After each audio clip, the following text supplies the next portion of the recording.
Olá! Eu tenho certeza que vocês têm acompanhado, como eu, o que os políticos estão fazendo com o Brasil. Isso tem me deixado muito irritado. E muitos desses políticos são ou se dizem cristãos. Eu gostaria de falar nesse vídeo um pouco sobre isso. Que tipos de cristãos nós encontramos na política? Mas antes eu gostaria de falar algumas coisas. Primeiro, que igreja não é palanque.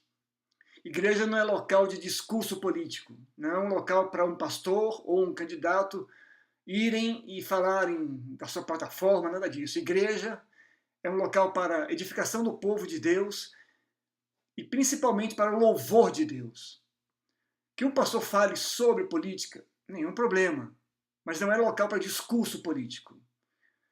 Depois, lugar de pastor é na igreja.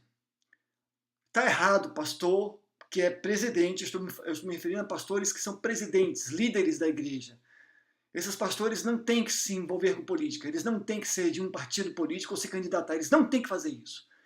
Porque eles já fazem o que é mais importante, que é cuidar do rebanho do Senhor. Se eles querem se envolver com política, é lícito isso, então que larguem a presidência da igreja, que larguem a liderança da igreja e vão se envolver com política. E deixem outra pessoa cuidar do rebanho do Senhor.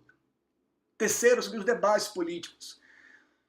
É lícito que a igreja promova, acredito que a igreja promova debates políticos, fora dos horários de culto, em outros horários que não aqueles horários destinados ao culto.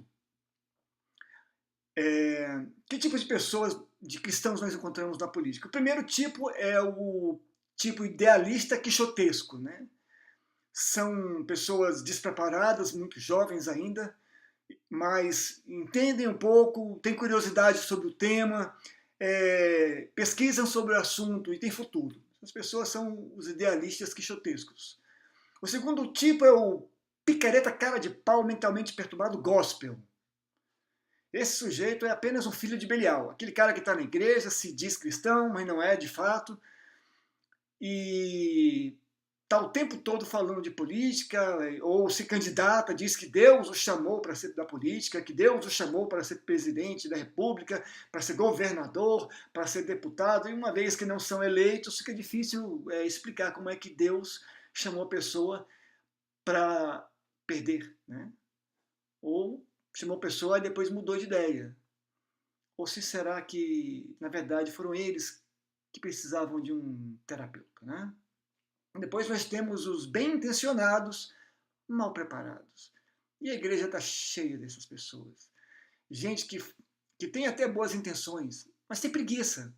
Não gostam de ler, não gostam de estudar, não leem sobre a história do Brasil, sobre a história do mundo, sobre os tipos de política, se acham de esquerda, se acham de direita, se acham liberais, mas não têm a menor ideia do que tudo isso significa.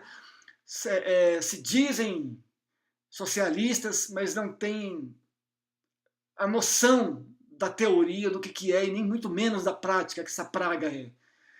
Né? São apenas isso, bem intencionados e muito mal preparados.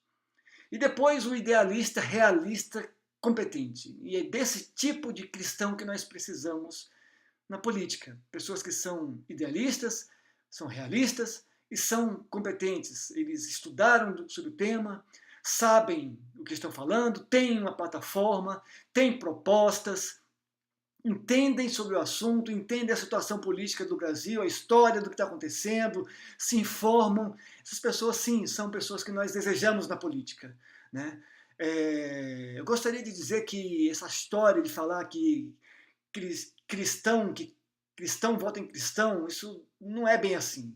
Cristão vota em quem tem competência, em quem é bem intencionado, sabe, em quem é realista.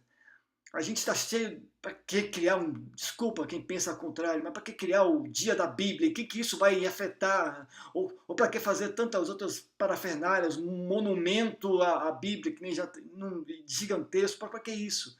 Isso são propostas que não têm pé na realidade. Nós precisamos de homens e mulheres competentes, cristãos sérios, que têm compromisso com Deus e que têm compromisso com o próximo. E se você, meu querido, é uma dessas pessoas, parabéns.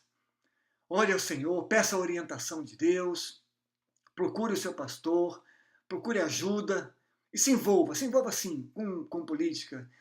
E lembre-se de onde você veio e quem você é, principalmente. Porque a política é um local muito perigoso.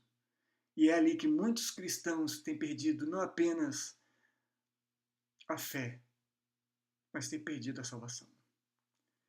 Deus nos abençoe. Sou o pastor Paulo Tide. A gente se vê pelo caminho.